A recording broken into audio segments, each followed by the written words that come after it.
आपल्या सुनील भाऊची मुलगी म्हणजे आमची मुलगी, आमच्या शेंदोर्डीचे सुनील भाऊ, आणि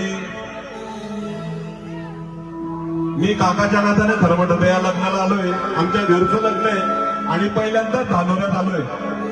आणि या ठिकाणी आपलं एक चालू वर्षाचं सगळ्यात सुपरहिट गाणं रस प्याला हे म्हणलं मग ऐकलंय का तुम्ही?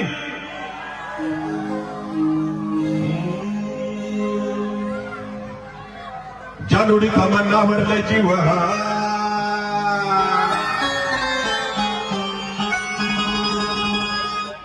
उन्हात माल घेऊन जा